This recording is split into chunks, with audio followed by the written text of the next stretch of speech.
Vous écoutez Trends Bourse avec Gaël Poncelet et Guy Legrand, journaliste chez Trends Tendance, en podcast réalisé avec le soutien de la banque ING. Bonjour à tous et bienvenue au jardin pour ce nouvel épisode de Trends Bourse. Bonjour Guy. Bonjour Gaël. On sait qu'avec la chaleur pareille, on s'est quand même autorisé une petite sortie sous les arbres, donc on entendra aussi les oiseaux, peut-être quelques courageux qui travaillent au jardin, mais c'est tellement plus agréable de parler de l'actualité économique avec le chant des oiseaux autour de nous. Vincent Juvin nous rejoint en fin d'épisode. Il reviendra un peu sur les différentes entrées en bourse des entreprises qui souhaitent lever des capitaux, et ça crée un afflux de nouvelles actions qui va devoir être absorbées par les marchés. Il vous expliquera tout ça. Nous, on prendra quand même quelques nouvelles de cette entrée en bourse de SpaceX. On reviendra aussi sur les résultats de Colruyt, de certaines anciennes vedettes qui font leur grand retour. Avant ça, il faut quand même qu'on touche un petit mot de cet accord entre Washington et Téhéran. C'est vrai que c'était un accord attendu. On sait que ce genre d'accord peut impacter les marchés. Finalement, comment ont réagi les marchés à cet accord, Guy? Mais ils ont réagi de manière un peu diverse puisque Wall Street a quand même grimpé de 1,6% le lundi après l'annonce de cet accord. C'est pas le cas du tout en Europe. Alors bon, le Belvin est un cas un peu particulier. Il y a quand même une grosse valeur qui a flanché dans l'indice, mais remarquons tout de même que le Belvin était en hausse de 1,5% à l'ouverture et en clôture moins 1%.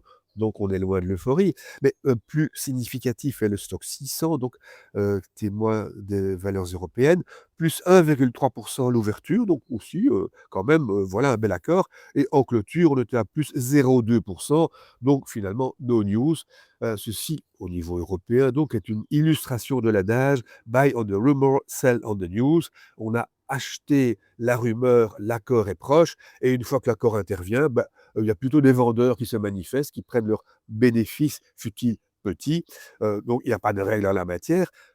On remarque aussi, pour rester dans la réaction à cet accord sur les marchés financiers, le cas de l'or, qui est assez intéressant. Durant la phase d'incertitude ayant précédé cet accord, l'or avait perdu 4,7% sur la semaine. Et au lendemain de l'accord, les incertitudes se dissipent, tout va bien, l'or grimpe de 2,5%. C'est un petit peu le contraire de ce que l'on dit souvent, et j'ai déjà signalé à plusieurs reprises que c'est en grande partie faux. Donc non, l'or n'est pas un rempart contre les incertitudes. Il a baissé avec ces incertitudes et il a augmenté avec la nouvelle positive. Le cours s'est effrité depuis l'heure, mais bon, au moment même, en tout cas, l'or a fait le contraire de ce que certains continuent à prétendre. Oui, donc l'or, finalement, contrairement à ce qu'on continue à affirmer, n'est pas tant une valeur refuge, au contraire. Au contraire, en fin de compte, tout à fait, oui, oui, absolument. Au même moment, Donald Trump nous annonce un accord important entre Apple et Intel. Et là, par contre, les marchés ont réagi, et positivement. Oui, absolument. Alors, Intel a pris 10% aussitôt, à l'ouverture des marchés, après cette annonce du président. Alors, on peut trouver un peu étonnant que Donald Trump, fasse état, lui, le président américain, d'un accord entre 2 entreprises. Bon, il n'est pas à un coup d'éclat près, on sait qu'il se mêle un peu de tout, mais dans le cas présent, il avait une bonne raison de le faire, parce que cet accord entre Apple et Intel, pour que Intel produise aux États-Unis des puces pour Apple, mais ça entre dans la politique de Washington, ce que lui a beaucoup appuyé, de relocalisation de la production des semi-conducteurs. C'en est une belle illustration, en effet. Le président américain a souligné au passage, et il aurait eu du mal à s'en empêcher, que la prise de participation de 10% dans Intel, prise par Washington l'année passée, avait donné de très bons résultats. La valeur de cette participation est passée de 10 à 60 milliards. C'est vrai que le cours d'Intel a flambé. Il est même un petit peu en dessous de la vérité, vu que le cours a monté en un an de 535%, donc c'est même 65 milliards, on va dire, de valorisation. Ben oui, Intel a été repêché brillamment. On se souvient qu'Intel, ou on ne s'en souvient pas d'ailleurs, qu'Intel était le champion des puces au début des années 2000. C'était le fameux Intel Inside qui figurait sur tous les ordinateurs avec ses Pentium et ensuite le Core. Ben, Intel avait sombré dans les limbes, on va dire. Intel est redevenu une vedette. Le cours a fait x3 en 2 mois et demi d'ailleurs. Intel, voilà, est repêché comme oracle finalement. Le retour d'une ancienne vedette. On va faire un petit tour par chez nous aussi, puisque il est nécessaire quand même de décrypter les résultats de Colruyt qui ont été publiés la semaine passée, et des marchés qui ont quand même relativement bien réagi à des résultats qui pourtant ne semblaient pas, foufous. Non, pas du tout, hein, les résultats sont franchement mitigés. Le 1er semestre de l'exercice 25-26 avait été assez faible. La direction avait promis un rattrapage. S'est-il produit? Bah, pas vraiment. Le chiffre d'affaires a grimpé de 3,1% sur l'ensemble de l'exercice. Oui, mais en fait, il y a des petites astuces là-dedans, des petites, acquisitions qui ont été intégrées. À périmètre constant, comme on dit, on est à plus 1,2% seulement, donc inférieur au à l'inflation, inférieure aussi aux attentes, ce qui n'est pas génial. L'EBITDA plus 2,9% à 8,3% du chiffre d'affaires, notons-le au passage. On est très loin de l'EBITDA, de la marge d'EBITDA des technologiques qui est plutôt à 60%. La distribution, c'est pas une machine à cash. L'EBIT a un petit peu, donc le bénéfice exploitation un petit peu reculé, bénéfice par action en recul de 1,7%. Il y a eu une bonne nouvelle, c'est le rachat d'actions, un nouveau programme, 100 millions sur 1 an, et c'est ce qui a, semble-t-il, heu, retenu l'attention dans un premier temps, vu que le cours a pris 0,5%, hein, ce qui n'est pas spectaculaire. Par contre, dès le lendemain, le cours a flanché de 2,5%. On a plutôt retenu alors ce qui est négatif, à savoir les résultats pas terribles. Et alors, la direction a quand même rappelé que Colruyt était assez mal placé face à ses concurrents qui pratiquent la franchise. Son indexation des salaires est très supérieure à celle des franchisés, ce qui d'ailleurs justifie la non-ouverture le dimanche, pas rentable, a dit Colruyt. Et Colruyt a ajouté qu'il s'attend à ce que l'indexation des salaires pour l'exercice en cours soit supérieure à l'inflation. C'est pas une bonne nouvelle évidemment, et apparemment c'est ce qu'on a retenu dans un deuxième temps. Les analystes sont d'accord avec la réaction des marchés? Mais les analystes, effectivement, les commentaires sont assez mitigés. Le commentaire d'ING est mitigé, exactement comme les résultats. Notons qu'UBS a abaissé son cours cible un tout petit peu, mais ça n'est pas très significatif. Ce qu'il y a par contre, ce que l'on soupçonne, et on en a parlé dans Trends Bourse, dans le magazine déjà, c'est que on soupçonne un rachat peut-être de Colruyt par les familles actionnaires. Les rachats d'actions ont déjà porté sur 16% du total depuis 2019. Alors ce programme en plus qui intervient maintenant, pourquoi pas? C'est une démarche assez fréquente ces dernières années, et même tout récemment, notamment de la part d'entreprises contrôlées par des familles. Il y a 2 opérations importantes en cours en ce moment, qui est Roularta d'une part, What's Cooking de l'autre. Donc oui, oui, c'est très crédible que Colruyt soit, racheté par les familles actionnaires, ce qui est à notre avis une raison de ne pas vendre l'action, parce qu'on pourrait dire: «Le bilan n'est pas brillant, le cours actuel, c'est la moitié du sommet de 2019, donc c'est quand même un peu une catastrophe pour l'investisseur. Les perspectives ne sont pas extraordinaires». Enfin, s'il y a un rachat, on peut estimer quand même que les familles ne seront pas radines au point de ne pas offrir une petite prime. Donc c'est une bonne raison de garder l'action au portefeuille, parce qu'on devrait non pas y perdre, mais plutôt y gagner un petit peu quand l'opération interviendra. Alors, on va prendre des nouvelles aussi de SpaceX, hein, qui a évidemment marqué l'actualité avec cette entrée en bourse. On a eu l'occasion de faire un premier petit point la semaine passée, mais on le sait, hein, une entrée en bourse, ça se mesure surtout dans le temps. Comment est-ce que ça a avancé une semaine après? Mais ça a monté d'abord et baissé ensuite, pour résumer. Vendredi passé, on l'avait signalé, plus 19%, le lundi, plus 19%, le mardi, plus 20%, 202 $ à ce moment-là, contre 135 prix d'introduction, rappelons-le. En cours de journée d'ailleurs, SpaceX avait noté 219 $, 62% de plus que le prix d'introduction. Et alors, on a clamé un peu partout ce jour-là dans les commentaires financiers que SpaceX avait dépassé Amazon en la 5e place des plus grosses valorisations à Wall Street. C'était marginal, hein, 2,66 trillions contre 2,65 pour Amazon. Ben, le recul du cours dans les jours suivants a tout à fait anéanti ça. Évidemment, Amazon reste largement devant SpaceX.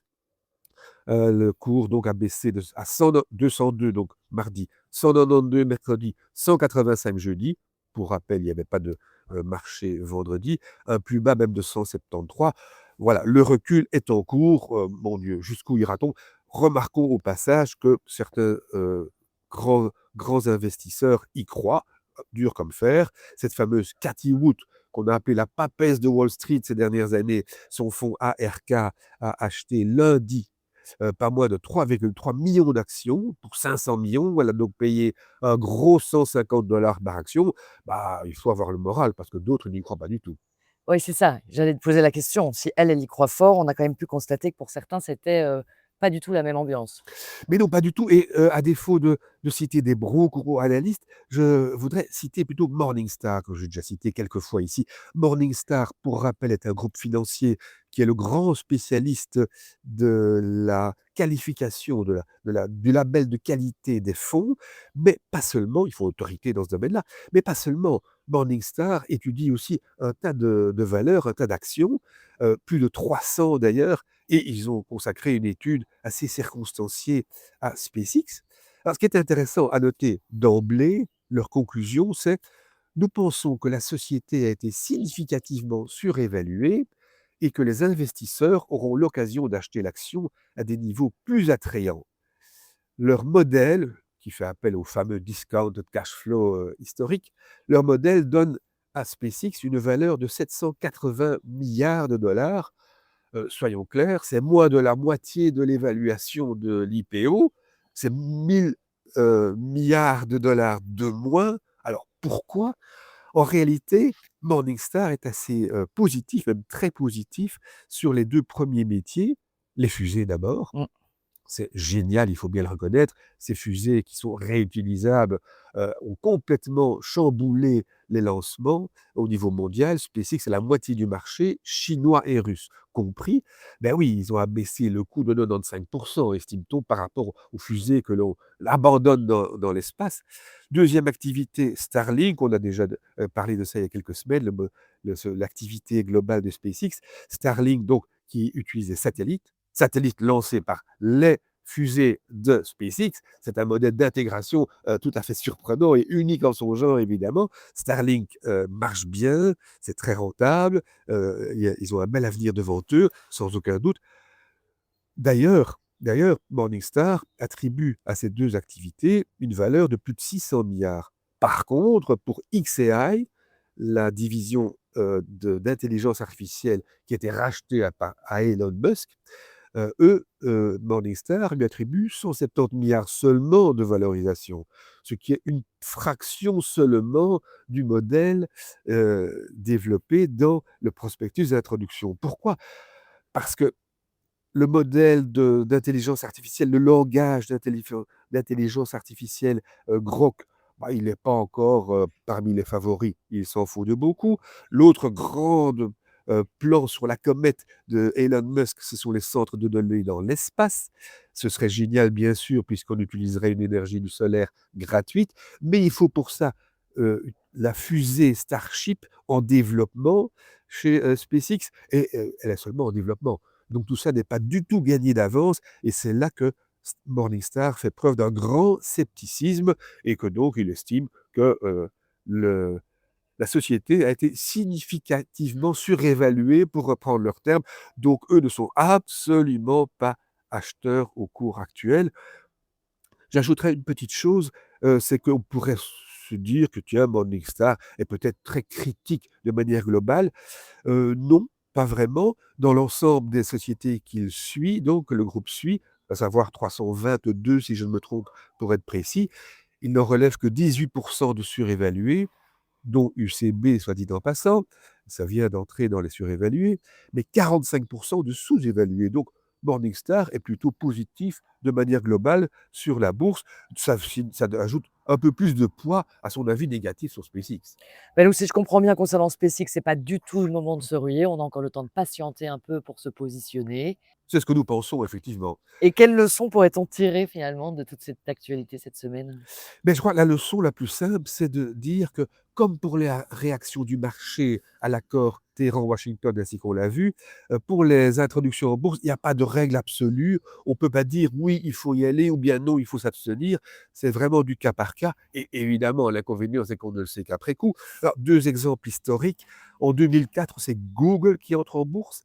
Et là, il y a eu pas mal d'avis négatifs. Beaucoup ont estimé que c'était quand même très cher payé. Google, à l'époque, avait une image quand même un petit peu floue encore. Qu'est-ce que c'est que ces gens? Est-ce que vraiment c'est un modèle d'entreprise génial? 1 an plus tard, l'action Google avait, monté de 176%. Donc oui, c'était une bonne introduction en bourse. Oui, il fallait acheter. Par contre, en 2012, c'est une autre grande IPO, c'est Meta, et 1 an plus tard, Meta avait baissé de 31%. Donc non, voilà, il faut suivre son sentiment, peut-être suivre certains analystes qui ont l'air bien documentés, mais il n'y a absolument pas de règle absolue pour une introduction en bourse. Eh ben voilà, je pense que c'est clair. C'était le dernier Trends Bourse de la saison, Guy. Déjà, en effet. Mais ça n'empêche qu'il faut quand même souligner à nos auditeurs qu'il faut rester attentif. Il y a des événements à suivre ces prochains jours.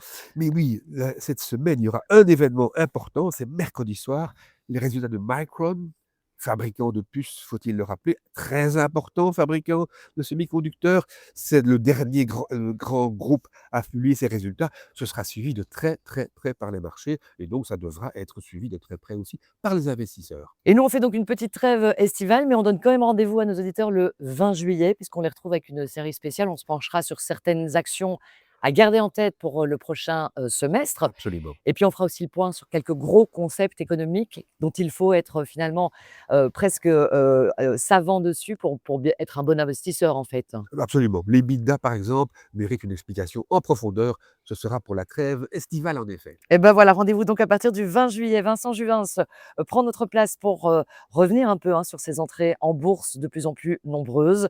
On vous souhaite un bel été, en tout cas une belle trêve et rendez-vous le 20 juillet. Merci beaucoup, Guy. Avec grand plaisir. Place maintenant à l'analyse d'un expert en investissement d'ING pour décrypter l'actualité économique. Bonjour à tous et bienvenue dans ce nouveau podcast. Alors ces derniers jours, on a beaucoup parlé d'IPO. Ce terme anglais signifie Initial Public Offering, c'est-à-dire en français une introduction en bourse. Ces dernières années, après une année record en 2021, nous avons traversé une période marquée par moins d'IPO et par des opérations de plus petite taille. Mais nous observons un rebond depuis 2025 qui semble se poursuivre en 2026. Certaines introductions en bourse retiennent davantage l'attention que d'autres. C'est notamment le cas de SpaceX qui a réalisé une opération la semaine dernière permettant à la société d'Elon Musk de lever près de 80 milliards de dollars et portant sa valorisation à plus de 2000 milliards de dollars. SpaceX n'est bien entendu pas la seule entreprise à se tourner vers les marchés. Anthropic et OpenAI ont également annoncé avoir entamé les démarches auprès de la Securities and Exchange Commission aux États-Unis en vue d'une introduction en bourse dans les mois à venir. Et là aussi, leur valorisation pourrait dépasser les 1000 milliards de dollars pour chacune de ces entreprises. Les sociétés déjà cotées ne sont pas en reste. Google et Meta ont ainsi annoncé récemment d'importantes levées de capitaux afin de financer leur programme d'investissement dans l'intelligence artificielle. On observe donc naturellement un afflux de nouvelles actions sur les marchés que les investisseurs doivent bien entendu absorbés. Heureusement, plusieurs facteurs devraient continuer à soutenir les marchés, parmi eux les rachats d'actions qui devraient dépasser les 1000 milliards de dollars cette année aux États-Unis. Par ailleurs, les investisseurs, qu'ils soient institutionnels ou particuliers, disposent encore de liquidités importantes à allouer. Nous restons donc confiants quant aux perspectives de marché pour les prochains mois, perspectives que je discuterai avec vous à l'occasion d'un prochain podcast. Merci de votre attention. Voilà pour cet épisode du podcast Trends Bourse. Vous trouverez plus d'astuces, de conseils et d'analyses pour vos investissements chaque semaine dans Trends Tendance. Ce podcast vous est présenté avec le précieux soutien de ING.